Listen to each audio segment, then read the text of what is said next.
Hi, and welcome to the Full Bloom Project, a body-positive parenting podcast dedicated to promoting emotional wellness in our children and health at every size for the whole family. Each week, we speak with extraordinary experts and distill everything from scholarly research to self-help books into accessible and digestible daily parenting practices. We're your hosts, Zoe Bisbing and Leslie Block, both New York City-based adolescent eating disorder psychotherapists and mothers of two, here to help you help your children fully bloom.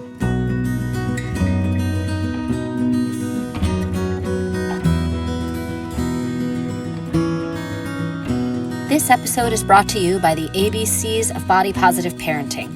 Our signature virtual guides provide additional research and resources to help you put body positive parenting into action so that you and your care providers can help your children fully bloom. To claim yours, please visit our website at fullbloomproject.com. Today, we're exploring the body positive parenting question: how do I effectively communicate body positivity in my kids? That's the C in our ABC guide to body positive parenting. It feels like communication is one of the most common things we talk about on the podcast, so we wanted to take an even deeper dive into what research has found. Joining us, we have Dr. Analisa Arroyo, a professor at the University of Georgia who has a PhD in communications and studies the ways in which interpersonal communication processes are associated with body image and emotional well-being, particularly between mothers and daughters. Analisa, welcome to the Full Bloom Project. Thank you for having me. So can you briefly tell us what drew you towards researching the relationship between body image and the way mothers communicated with daughters?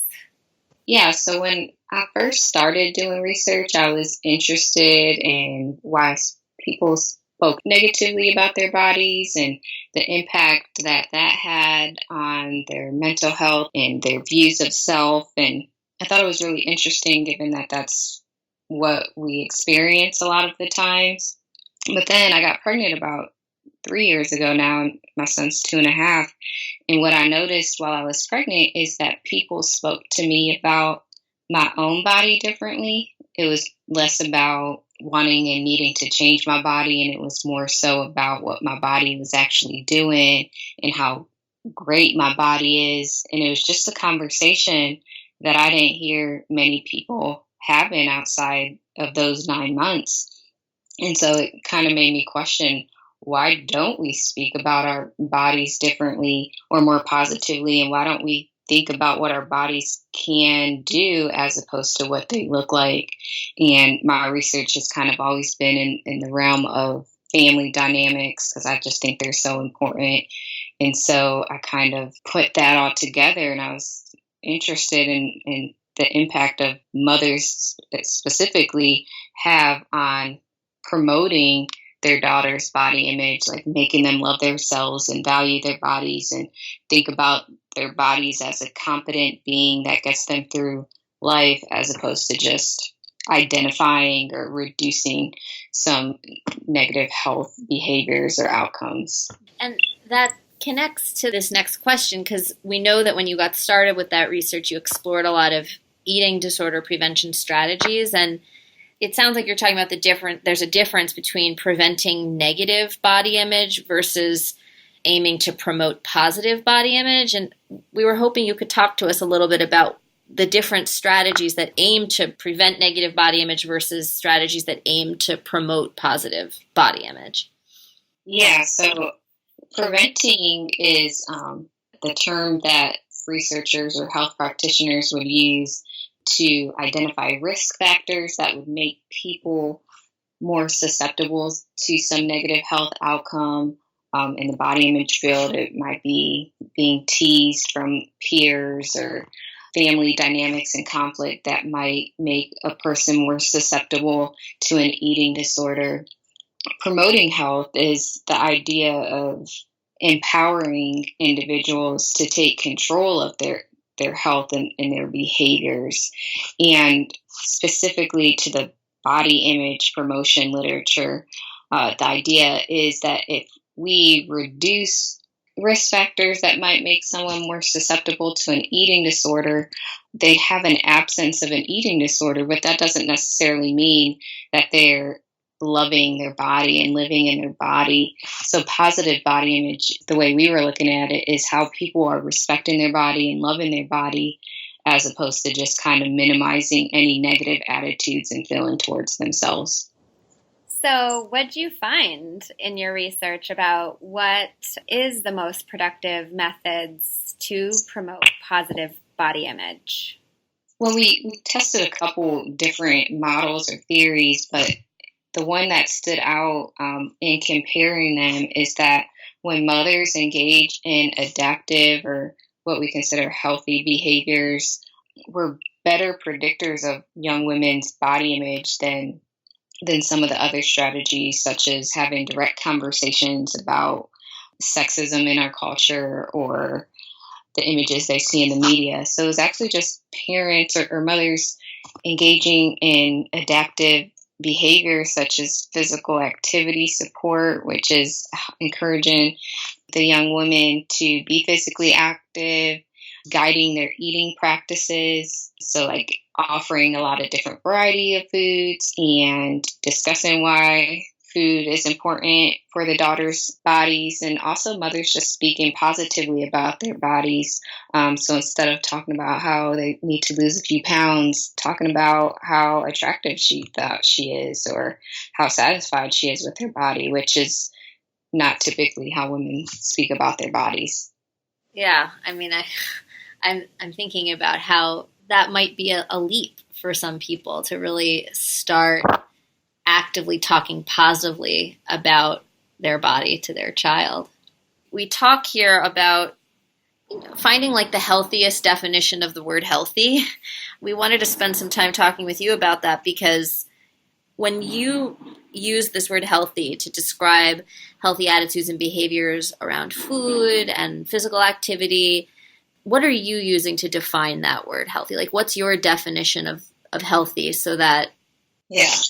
So health is such a hard word to define. I'm sure you guys talk about it a lot because it's so subjective, and we kind of live in a culture that places value on health. So when I am using it, I'm hoping not to like place value on the word health, but instead use words or behaviors or identify words and behaviors that will help people feel supported and kind of understanding what works for their bodies.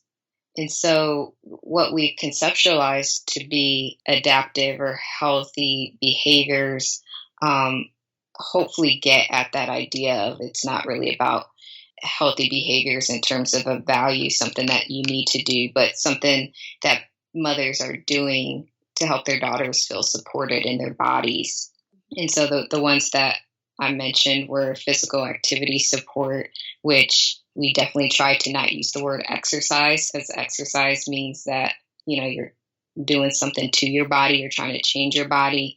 And so we measured stuff like, did your mom frequently work out with you or do something active with you?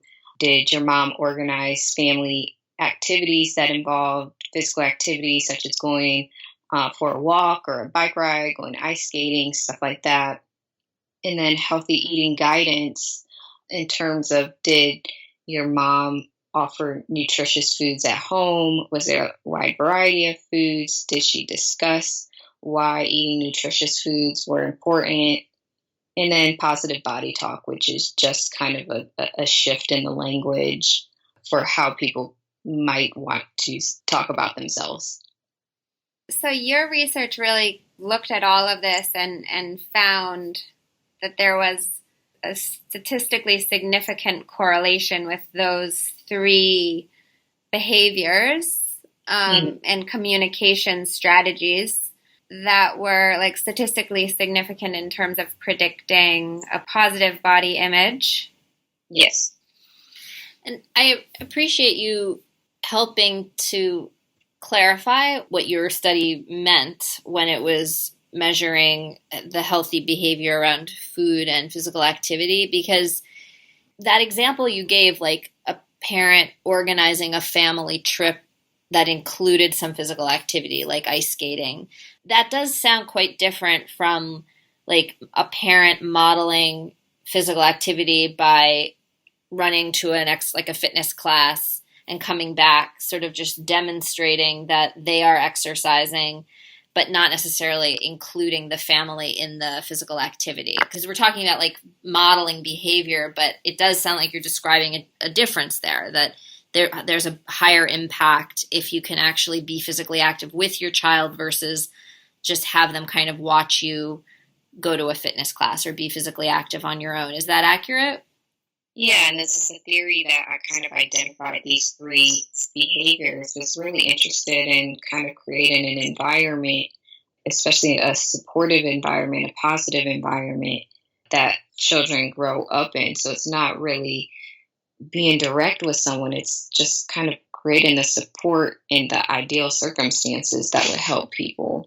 It's kind of being intentional without being direct. Yeah, and I think that's why we find it important to talk to you and to let our listeners, hear what you've studied, because that's what we're looking for. We're looking for helping parents do things mindfully and intentionally that research shows will be effective. And so your research is just so helpful in terms of identifying some things for parents to know that you've studied them for the parents, mm-hmm. and that they can feel confident that doing them is intentionally attempting to help promote positive body image in an evidence-based kind of a way.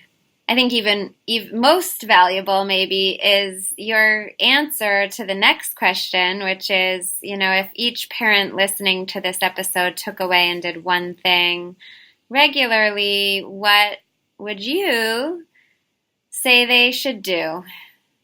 When we were interested in what parents and mothers specifically could do, we tested these three different models, and one of them was this very direct strategy, having these conversations with their daughters about their bodies and objectification, and there was a positive and significant relationship there, but it was this other sort of behaviors that we've been talking about, these indirect behaviors that mothers are doing, that when compared to the other strategies really stood out and became the one that seemed to work the best. And so these were the indirect strategies, creating more of the environment for the daughters. And so it seems like this research, and I would be suggesting that it would be about the mothers doing stuff for themselves, taking care of their own bodies and learning how to respect and appreciate their own bodies so that their daughters see that. And so that by doing that, they're doing the modeling behaviors that this research shows would predict positive body image in their daughters. Yeah.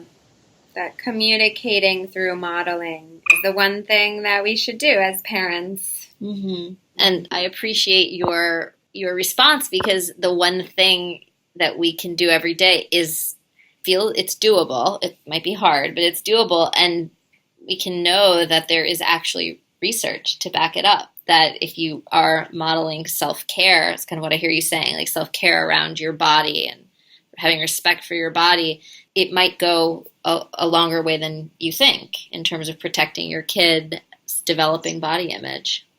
Just because I'm curious if you could talk just a little bit more about what you studied regarding the third thing, which was positive body talk.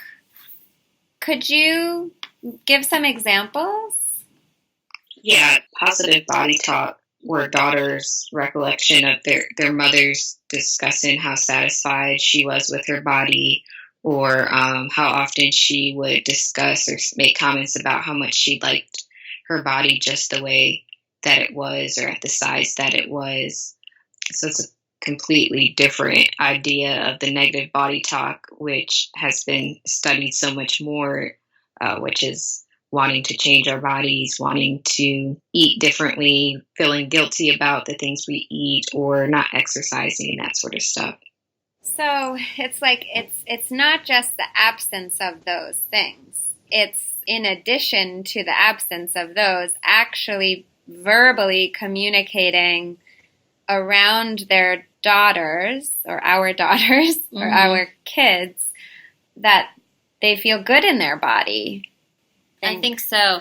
And to Leslie's point, and I'm aware that positive body talk, so I guess, right, talking about your own body in a positive way is also different from some of the research we've seen where there's suggestions to sort of not talk about bodies, right? Like, don't talk about bodies, stop the body talk.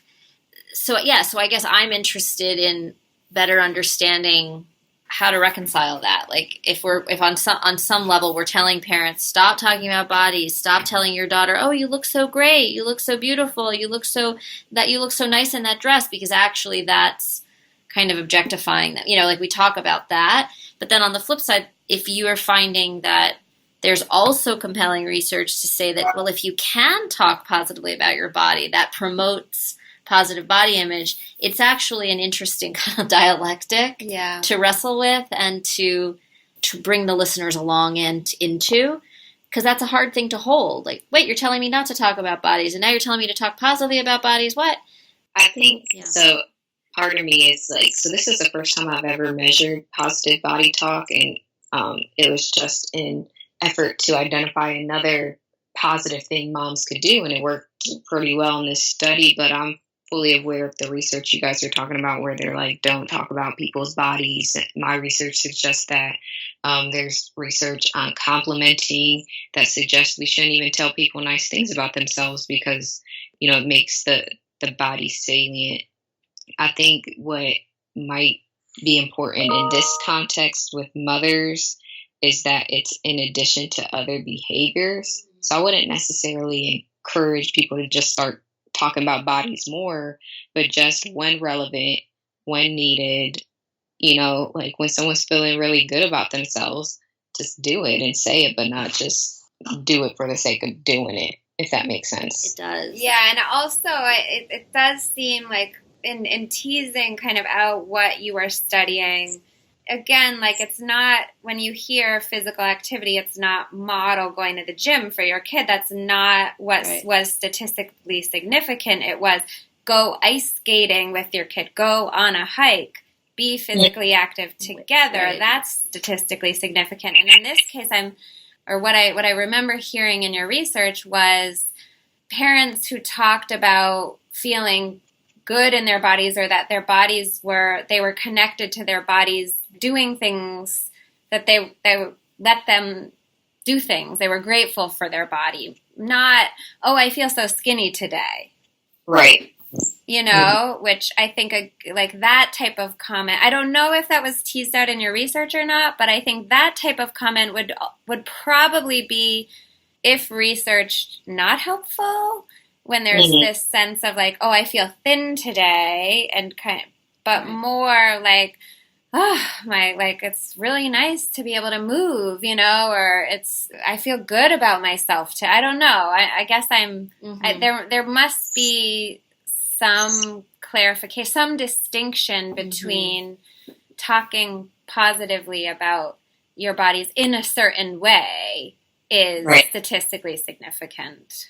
Yeah, and these measures were, so what you're saying is more like how people feel and kind of are the embodiment of the body. And so I didn't really measure that. It was more about how they looked, but it wasn't about how they looked in comparison to an ideal. So I'm so happy I lost 10 pounds. That's positive body talk, but that's not what I measured. It was more like she was happy that her body was the size that it was. So it still is about appearance, but it wasn't about some ideal, which we typically think of when we say, wow, you look so great. You went and lost 10 pounds. That's positive, but it's also really negative. So what I'm hearing is more of positive body talk around acceptance. Yes. So yeah, and accept, like, whatever the statement, I like my body as it is a very positive statement.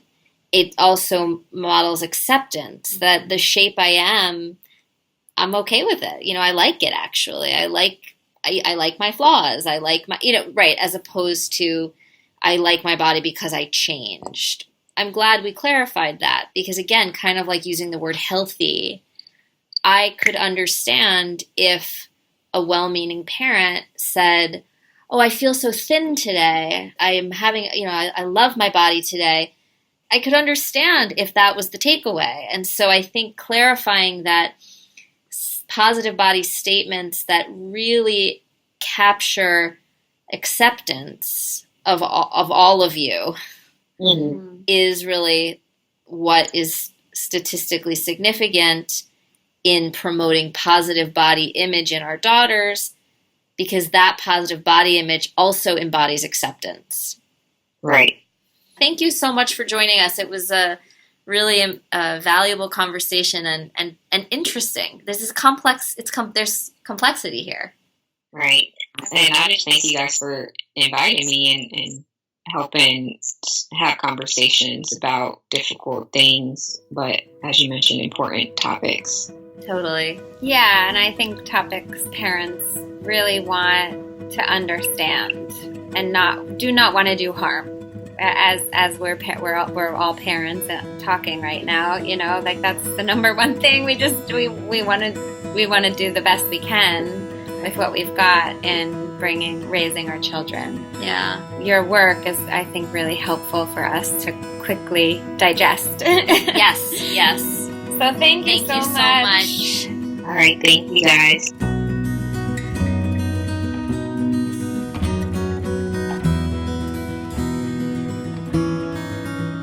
So, Leslie, what do we make of this? Positive body talk versus no body talk. We're getting mixed messages here, yeah? I think I'm stuck with, are they mixed or are they complementary? And I'm going to try to go for the complementary angle. Okay, I like that. Let's hear it. Yeah, because I think there's a way to embody your body and share that moment verbally without it being like a big deal, And I feel like that's what, in the research, when people were answering her questions, I imagine that's kind of what they were thinking about with their parents. Like my mom just was happy in her size. And I think it's kind of this mixture between, not really hearing any negative body talk from mom, and also really resonating with, I feel like my mom was really comfortable in her body and shared that sometimes. And I want to go with that in terms of, I think they both can happen. I think I, as a parent, could do that. I have been with my kids not talking about bodies, my body or other people's body. I've been pretty sensitive to that and trying not to. And I am trying to find opportunities to just share, and I think it actually goes hand in hand with the kind of physical activity piece that she found in her research. So for me personally, I could do that really well with my kids when we are skiing together or bike riding together or learning how to ice skate and rollerblade. I'm just thinking about all these summer things, hiking, just kind of appreciating my body in those moments, I think would be the easiest for me personally. Mm-hmm. And do you mean more like in terms of your body's function or their body's function? Yeah, I think probably that's where it would come most naturally to me. Not like, oh my gosh, I only like my body when I'm moving. I don't want to send that message, but it's just kind of a natural place to bring in the body almost when it's doing something, when we're doing something with it together. What are you noticing is coming up for you around how you're talking about your body with your kids, or if you are? Yeah.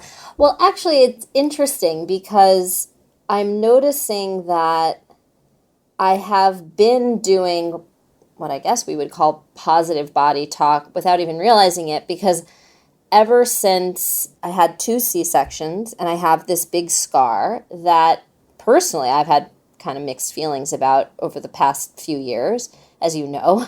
But as part of helping my boys understand where they came from and how they were born, I've actually enjoyed talking to them about my scar and how they came out of my belly that way. And I think we called it like my pouch that they came out of. And it's actually, I guess, personally allowed me to kind of reframe the C-sections, which I had mixed feelings about in terms of a birth experience, as a very positive, kind of beautiful thing.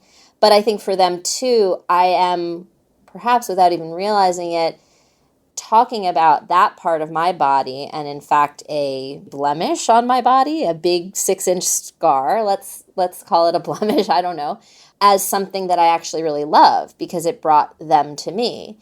And so this is interesting because I actually think I am practicing positive body talk about that in a way that connects to their birth and also models, I guess, body acceptance, which actually feels quite genuine.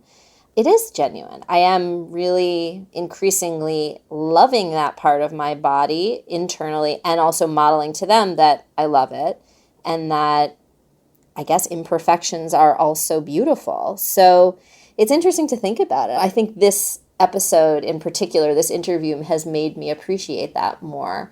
But it kind of connects to a question I have for you about like optics. Like if you don't, let's say, feel so positive about your body, I don't know, do we think could still be useful to create the illusion that you do? Or I don't know. Do you know what I'm wondering about? I do know what you're wondering about, and I imagine like some parents listening are wondering that too. Like, what if there's just not much for me to work with in terms of my own feelings about like positive body image? I'm not sure. I mean, I hear from this research, or I'm interpreting what she said and what she found to be, it kind of needs to be genuine and authentic. And I think this is an opportunity. It's almost like in my work with clients, finding a genuine and authentic part of their body that they can be positive about. And I think it's an exercise, really, for the listener that feels an absence of that to maybe do a little bit of that work themselves around, okay, what about my body can I embrace and am I grateful for? And how do I spend some time with that in the presence of my kids and find words that genuinely express that? That's my thought. What's your thought? Yeah, no, I agree. I mean, I think that focusing on authenticity is always the way to go, I think. Kids are so smart and they sense phoniness anyway, so I think it's probably rarely, if ever, advisable to kind of fake it. But I wonder if actually for those parents that might be struggling to even at this moment in time find something positive about your body, because it, look, body dissatisfaction, body shame, it's a huge problem in our society and particularly with women. And so I think that, I guess we're trying to shine a light on that with this whole initiative, right? To say like there's something sadly kind of normative about this and yet there's room to grow. But if you are struggling, perhaps going back to the function and talking positively about the body's function and not worrying so much about positive body talk about appearance, because that's okay too. But I guess like you were saying, especially with physical activity, it's a natural place to even just talk about appreciation or even reverence for the function of your legs that move or anything really. I think it is more doable to appreciate function over appearance, just because of really the diet culture we're all living in. Do you agree? I agree, and I think it does also in its own unintended consequence, perhaps, or value. It reinforces the kind of the beauty sick episode of, let's teach our girls particularly to spend more time on what our bodies do versus what they look like. So I guess for any parent struggling, I would want to leave you with try to focus on the function first and go from there. Yeah, I think we should leave it at that. That's our show. That's our show. In the meantime, we hope those of you listening will let us know what you're trying out. The struggle is real. I think we're trying to figure it out as we go as well. But we hope you'll leave us comments and questions on our Instagram at Full Bloom Project. And as always, if you like what you're hearing, we would greatly appreciate you leaving us a review or rating on iTunes so more people can find the podcast. And remember to tune back in next time for more body positive parenting wisdom.